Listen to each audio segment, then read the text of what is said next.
Bonjour tout le monde, on y va rapidement avec l'examen de pratique numéro 4 dans votre livre LIDEC sur la préparation de l'examen ministère en sciences de secondaire 4. Fait que numéro 1, on nous dit les cycles de carbone et le cycle de l'azote. Bien important d'aller lire sur le cycle de carbone et le cycle de l'azote, le cycle d'azote. Le cycle du carbone, c'était à page, dans ce livre-là, à page 112, puis ici, à page 113.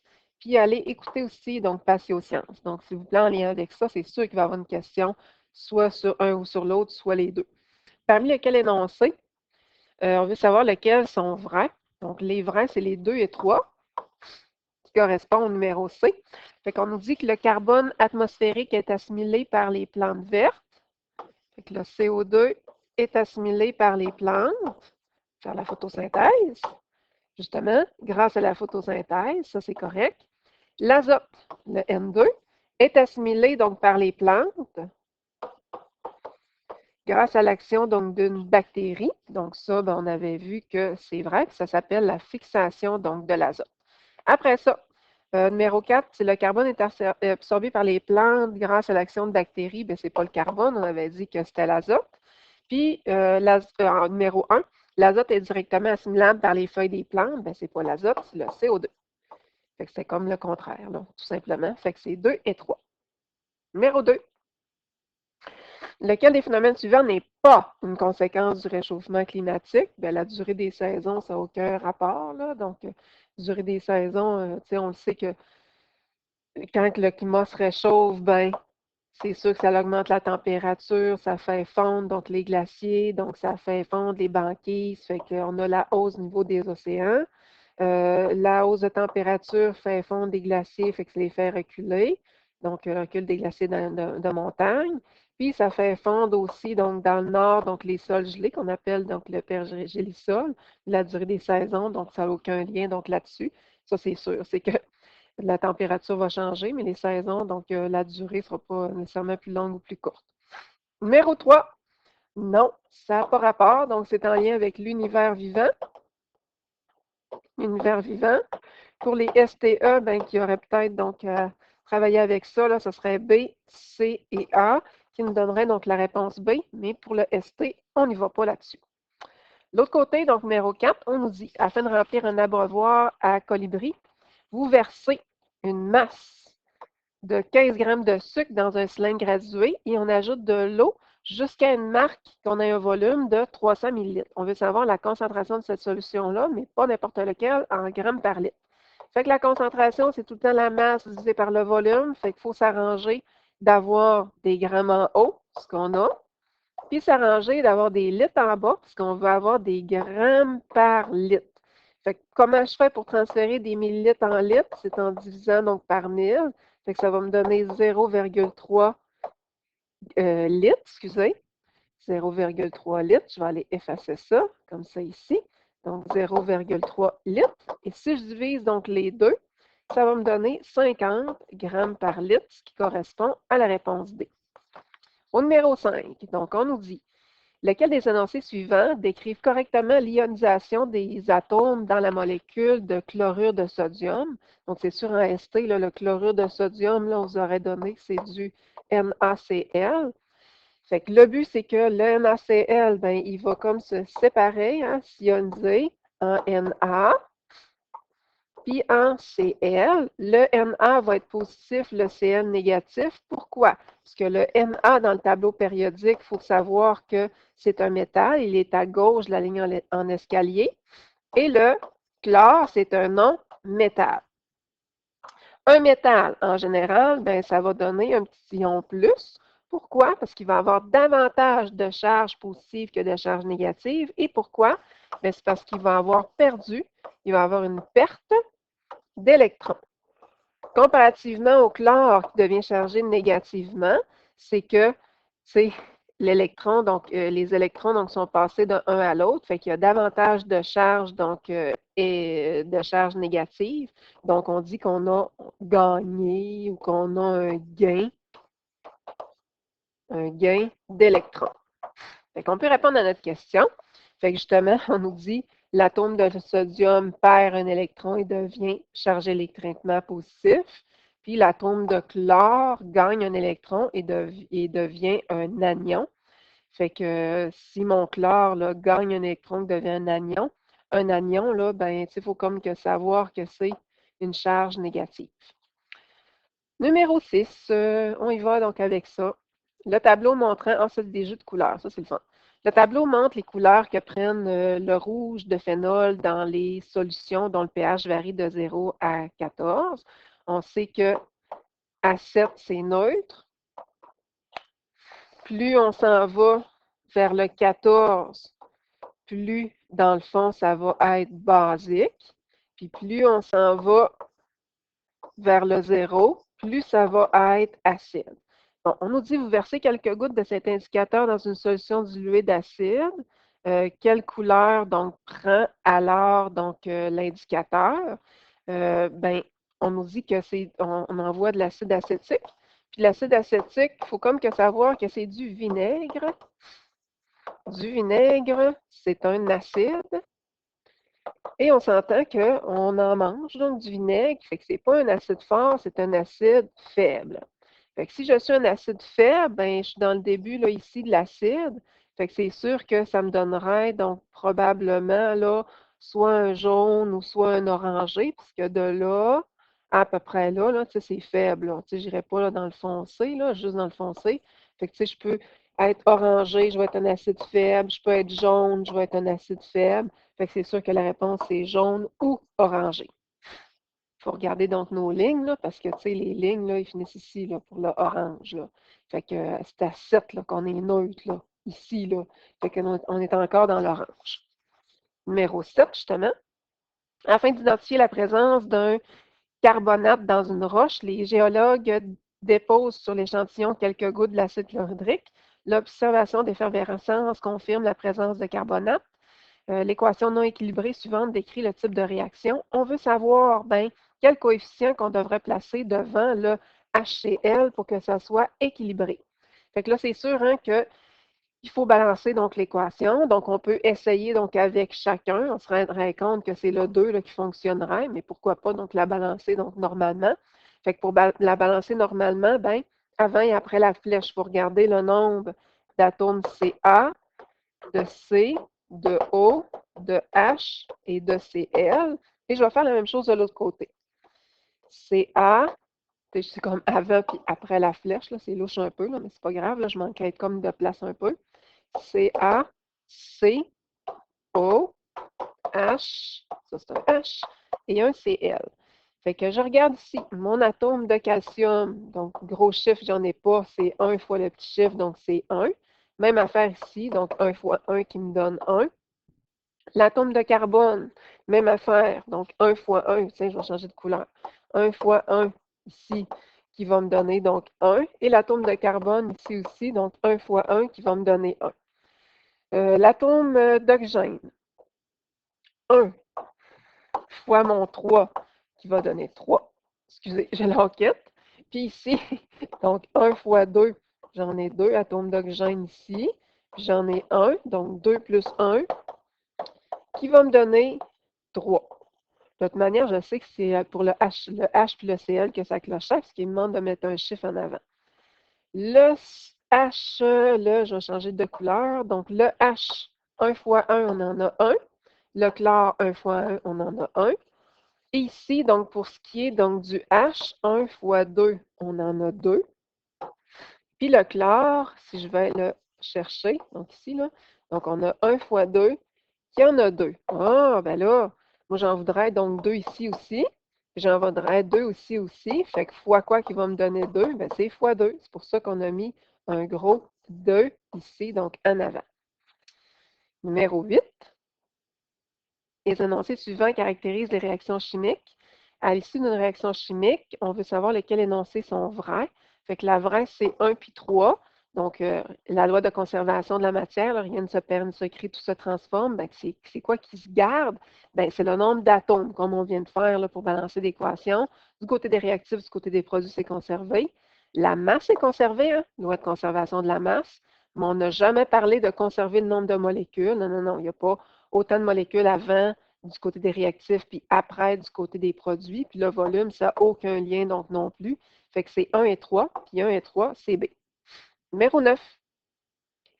Parmi les arrangements électroniques suivants, lequel correspond à celui de l'aluminium? Fait que là, vous allez chercher de l'aluminium dans votre tableau périodique. On a un petit 13, c'est l'élément 13. Ça va être écrit aluminium. Je vais aller vous chercher le petit carreau là, du tableau périodique. Sa masse, on s'en fout un peu, là, mais c'est 26,98. Ça, c'est dans un petit carreau. On se rend compte que la famille de l'aluminium, si on va en haut, en haut, en haut, en haut, en haut, là, finalement, de la colonne, sa famille, c'est la famille 3A. Autrement dit, famille 3, c'est ça qui va nous intéresser. Et la période aussi. Période, là, c'est la rangée dans laquelle l'aluminium est. C'est la rangée 3, donc la période 3. Ce qui ferait en sorte que si on veut le dessiner, ben, l'aluminium, dans son noyau, a 13 protons. Pourquoi 13 protons? Ben, c'est à cause du numéro atomique qui va nous donner son nombre de protons plus et le même nombre d'électrons moins, parce que c'est sûr que c'est chimiquement neutre, électriquement, c'est neutre finalement, donc un atome, donc à la base. Son numéro de période va me donner son nombre de couches, donc électroniques. C'est ça que ça va me donner. Sur chacune des couches, on sait que la première, il y a toujours juste 2 places. Sur les autres, il y a un maximum de 8 places. Fait que là, si je veux me rendre à 13, ça c'est un accolade, là. C'est pas belle. Tiens, je vais l'effacer. Donc, comme ça, si je vais avoir 13 électrons, ben 2 plus 8 plus quoi? Ben, ça serait 3 qui me donnerait donc 13. Puis de toute manière, 3, c'est le numéro de la famille. Le numéro de famille me donne le nombre d'électrons de valence. Qu'est-ce que c'est ça, un électron de valence? C'est les nombres d'électrons qui sont sur la dernière couche. Et voilà, fait que si j'ai 2, 8, 3, 2, 8, 3 correspond à ça ici. L'autre côté, on nous dit que représente la notation imaginée par le chimiste Lewis. C'est comme, admettons, l'aluminium, là. Je vais avoir 3 petits picots, là. Ces 3 petits picots comme en forme, là, placés comme sur une forme de carreau, là, comme ça ici. Fait que justement, ça le dit. Donc, mes petits électrons, donc en carreau, ça représente les électrons qui sont sur la dernière couche. Ça va représenter les électrons de valence, donc d'un élément, parce que c'est eux qui vont faire en sorte que un atome va réagir avec un autre. Numéro 11, on nous dit, le schéma suivant montre un électroscope, un appareil destiné à détecter la présence de charges électriques. Il s'agit d'un appareil artisanal formé d'un plateau métallique relié à des feuilles métalliques par une tige conductrice, c'est qu'on peut regarder un peu le dessin. Le tout est monté sur un Erlenmeyer et supporté par un isolant pour pas que ça conduise. Les feuilles sont libres de s'attirer ou de se repousser. Ça veut dire que les feuilles ici, là, ils peuvent soit se repousser ou soit donc s'attirer, donc les deux. Vous approchez lentement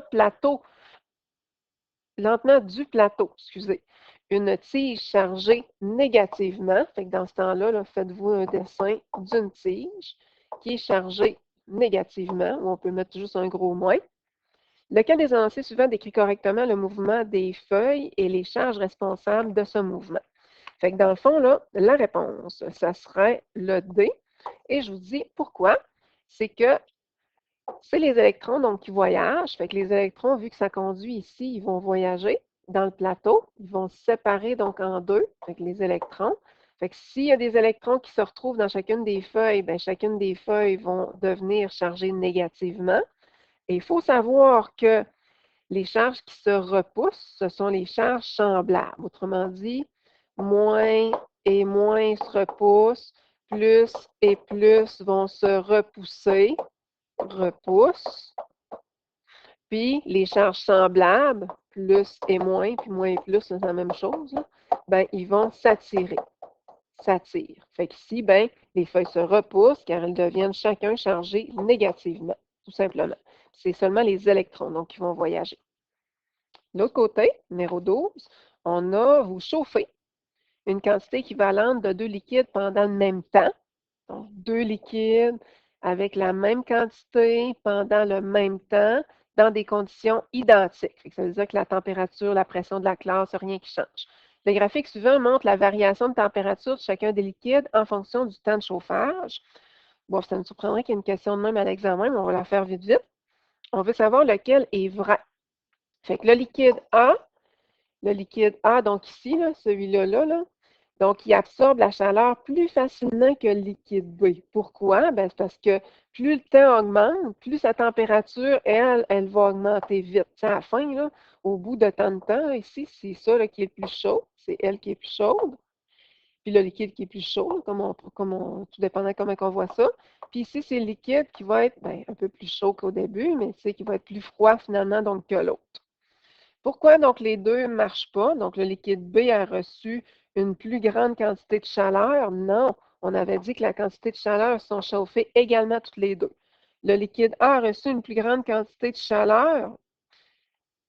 Ah, c'est ça, là, ici, c'est elle que j'étais en train de lire. Je vais vous effacer ça. J'ai lu comme les deux en même temps, superposés. Là, ça n'a pas fait chic. Fait que le liquide A a reçu une plus grande quantité de chaleur que le liquide B. Ben non, il n'a pas reçu une plus grande. Ils ont reçu la même quantité, donc tous les deux. Fait que dans le même temps, même température de chauffage, même temps donc de chauffage. Ici, le liquide B a reçu une plus petite. Fait que c'est pas grande, là, c'est plus petite quantité de chaleur parce que sa pente est moins élevée. Puis on nous dit que les deux liquides étaient initialement des températures différentes. Non, ils étaient dans des conditions donc identiques.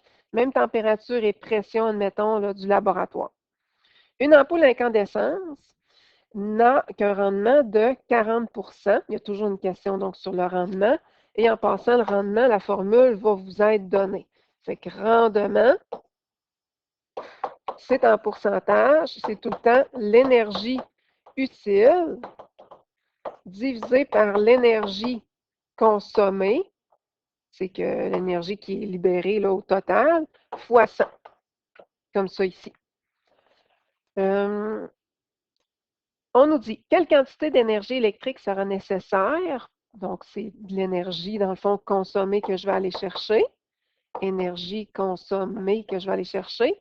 Pour une ampoule d'une puissance de 60 watts, on s'en fout, qui soit en mesure de fournir 1000 kJ. Ça, c'est l'énergie utile pour éclairer.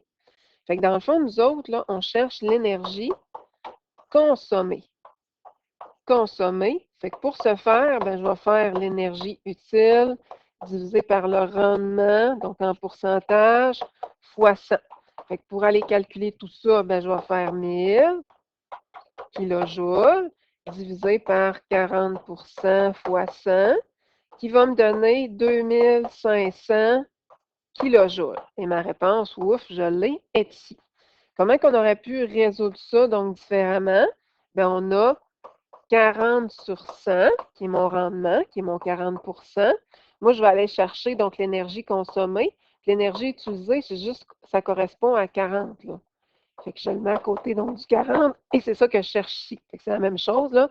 C'est dans le fond 100 fois 1000 divisé par mon 40. Il faudrait juste que je mette le calcul s'il me faut ma démarche et j'arriverai au même résultat. Je m'en vais donc au numéro 14. Fait que numéro 14, donc on a un fil de fer, pas mal de temps, une question de fil de fer puis de boussole, là. Donc, un fil conducteur qui envoie donc un courant donc en continu. On voit donc le sens du courant donc ici qui circule comme ça. On veut savoir lequel boussole donc, qui ne marche pas, là, donc, et qui est foqué un peu, là, qui ne marche pas. Qu'est-ce qu'on a à savoir? C'est qu'il faut utiliser à toutes les fois qu'on a un fil de fer puis des boussoles, la règle de la main droite. C'est pas la main gauche. On dépose notre crayon si on est droitier et on prend juste la main droite. Notre main droite, ben, je vais tenter de dessiner donc mon pouce, là. Donc, on place notre pouce ici. On va placer nos doigts comme si on entourait notre fil de courant. Là, je vais aller vous dessiner donc du Kitex là, pour vous montrer que mes doigts, là, je les vois donc comme ça ici. Au pire, prenez votre crayon dans votre main droite qui représente le fil. Puis là, vous allez voir que, oh, comment que mes doigts s'enroulent, ben, ça donne le sens finalement donc du champ magnétique. Donc, comme ça, donc ici. Fait que, si dans le fond, je voulais savoir lequel boussole qui ne fit pas, Qu'est-ce que je fais là? C'est que j'exagère mes cercles. Regardez bien, comme ça. Je fais passer donc mes cercles sur toutes les boussoles. Puis, on sait que, de 1, ben, le courant, ça, ils nous l'ont dit de toute manière, là, voyage, le sens du courant, là, ils nous le donnent, mais s'ils ne nous le donnent pas, je le sais que ça voyage du plus au moins. Je sais aussi que les lignes de champ magnétique, vont du nord au sud, comme ça ici. Puis la boussole, qu'est-ce que j'ai à savoir sur la boussole? Ben, le nord de la boussole pointe, autrement dit, le nord de la boussole pointe dans le même sens que les lignes de champ. Les lignes de champ magnétique. OK. Fait que ça veut dire que, ça pointe par là, ben aussi, mon nord pointe par là aussi. C'est correct. Oups, ça va par là. Ben, ma boussole pointe par là aussi. C'est correct, avec son nord. Le nord, en passant, là, c'est tout le temps la couleur plus foncée. Puis le sud, toujours la couleur donc plus pâle. C'est comme une convention. Ici, ben non, là. Donc là, ma boussole là, devrait pointer comme ça. Son nord devrait être là. Puis son sud, donc, devrait, donc, dans le fond, être ici. Fait qu'elle qui n'est pas correcte, dans le fond, c'est la boussole A, comme ça ici. L'autre numéro, donc, c'est en lien avec les disjoncteurs. Donc, on en parle à la page 130. La réponse, ça serait la réponse B. Mais c'est plus du STE. De toute façon, c'est plus au programme, là. Fait que c'est pour ça qu'on ne le fera pas. On va s'en aller au numéro 16. Fait que numéro 16 ici, décrivez l'effet du réchauffement climatique sur la maison d'un habitat qui est dans le Grand Nord. Donc, vous pouvez aller lire le texte sur le réchauffement climatique. Fait que qu'est-ce que ça va engendrer? C'est que le réchauffement climatique va faire fondre, va entraîner la fonte du pergélisol. On sait que dans le Grand Nord, les maisons sont bâties sur pilotis, donc c'est pas dans la terre enfoncée jusqu'à la roche, mais sur le pergélisol, sur le sol qui est gelé. Fait que ça veut dire que, à cause de la fonte du pergélisol, ben, il y a plusieurs donc, maisons qui reposent sur du sol, là, sur pilotis, qui vont s'écrouler, qui vont s'affaisser. Écroulement des maisons. Fait que là, on essaierait d'en mettre dans beurre et pain, d'écrire une belle phrase. Sur la maison d'un riverain construite sur une plage au bord de mer, qu'est-ce que ça ferait? Bien, le réchauffement climatique, lui, qu'est-ce qu'il va faire?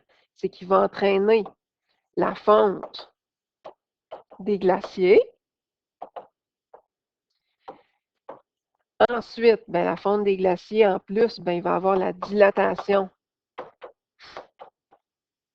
thermique de l'eau des océans. Ça va monter en température.